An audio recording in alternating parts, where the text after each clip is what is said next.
सरांनी माझ्यात काय बघितलं माहिती नाही की त्यांना मला भूत बनवावं असं वाटलं. 10 मिनिटाचा सीनसाठी आम्हाला बरेच तास शूट करावं लागायचं. प्लस तो इतका प्रोस्थेटिक मेकअप होता, अक्षरशः अंगावर शहारे येत होते जेव्हा ते इतके सेन्सिटिव्ह सीन सुरू होते. पावसाची रिप रिप आत्मन प्रीतम मनी काहुर काहुर. मित्रांनो नमस्कार. घबाडकुंड या सिनेमामधलं एक रहस्य आज मी लोकमत फिल्मीच्या प्रेक्षकांसाठी घेऊन आलेलो आहे. ते रहस्य म्हणजे असं आहे की या सिनेमामध्ये तुम्हाला एक वेगळा अनुभव मिळणार आहे, पण या वेगळ्या अनुभवासोबत एक कलाकार आहे ज्या कलाकाराला आपण ओळखण्यासाठी जरा वेळ लागेल, पण त्या कलाकाराला आज मी लोकमत फिल्मीच्या या प्लॅटफॉर्मवरती रिव्हील करतोय. वैष्णवी कल्याणकर प्लीज. अरे वा, क्या बात आहे. म्हणजे इतका सुंदर चेहरा पाहून प्रेक्षक म्हणतील क्या बात आहे. पण सिनेमामध्ये भूताची भूमिका केली आहेस तू, काय सांगशील आपल्या अभिनयाच्या ह्या नवीन घबाडाबद्दल? मी सांगण्यापेक्षा मला असं वाटतं प्रेक्षकांनी मला सांगावं की त्यांना ते नवीन भूत कसं वाटतंय. की म्हणजे ते कॅरेक्टर किंवा ते करण्यासाठी खूप जास्त मेहनत घेतली आहे. 10 मिनिटाचा सीनसाठी आम्हाला बरेच तास शूट करावं लागायचं. प्लस तो इतका प्रोस्थेटिक मेकअप होता. लोक मला ओळखतायत की नाही तेही मला माहिती नाही. इतकं ते प्रीतम सरांनी लुक चेंज केलेलं किंवा कॅरेक्टर पूर्णपणे चेंज केलेलं. सो एक्साइटमेंट आहे की लोकांचे रिव्ह्यूज काय येत आहेत आणि लोकांना काय वाटतंय. सो मग इतक्या गोड चेहऱ्याला हे भूत बनण्याचं काय कारण होतं?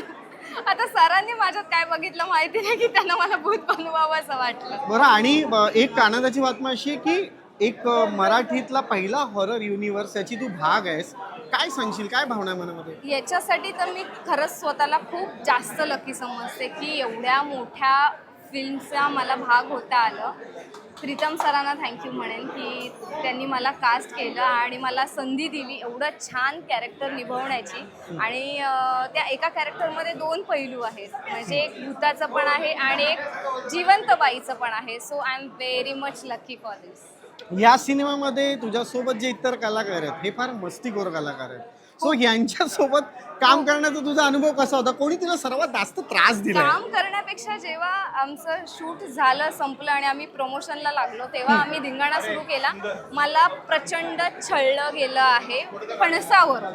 फणसावरून काय किस्सा? कोकणातल्या फणसावरून, कारण मी एक रील शूट करून टाकलेला. सो त्यांचं असं झालं, तू का बांध्यातून फणस घेऊन आली नाही. सो मी आज फणस घेऊन आले, गाडीत तिकीट ठेवले, त्यांना फोटो काढून पाठवले. ज्यांना हवे त्यांनी येऊन घेऊन जा. हा, कोणी फणस मागितला होता नेमका तुझ्याकडून? सगळे सगळे सगळे प्रीतम सर पहिले. ते रोज जेवताना चिडवायचे आज फणसाची भाजी नाहीये का प्रमोशनच्या वेळी. संदीप सर पण चिडवायचे. सो त्यांच्या सगळ्यांसाठी मी फणस आणले. सो एकंदरीत इतक्या मोठ्या कॅनव्हासवरती हा घबाडकुंड रिलीज होतोय आणि प्रेक्षकांचा भरघोष प्रतिसाद सुद्धा मिळतोय. आणि एक कलाकार म्हणून काय आव्हानं तुला अजून सामोरे जायचं असं तुला वाटतं? मला असं वाटतं की मोठ्या स्क्रीनवर आपण स्वतःला बघणं हीच एक खूप मोठी गोष्ट असते आणि प्रत्येकाचं स्वप्न असतं. सो मला अक्षरशः अंगावर शहारे येत होते जेव्हा ते इतके सेन्सिटिव्ह सीन सुरू होते. आणि आव्हान म्हणण्यापेक्षा मी अपॉर्च्युनिटी म्हणेल. ही माझी अपॉर्च्युनिटी होती आणि अशा बऱ्याच येतील. ॲक्शन सीन्स करायला मला खूप आवडतात. सो मी वाट बघते अशा काही सीन्सची आणि अशा काही रोलची.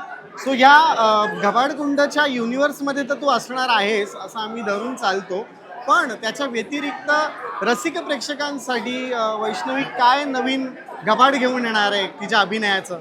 अगदीच, म्हणजे नवीन नवीन नवीन खूप गोष्टी घेऊन येणार आहे जे मी रिव्हील नाही करू शकत. पण नक्कीच मी प्रॉमिस करते की तुम्हाला एका वेगळ्या रोलमध्ये, वेगळ्या कॅरेक्टरमध्ये मला लवकरच बघायला मिळेल. एका भाषेत, एका वाक्यात जर तुला सांगायचं झालं घबाडकुंड तुझ्यासाठी काय, तर काय सांगशील?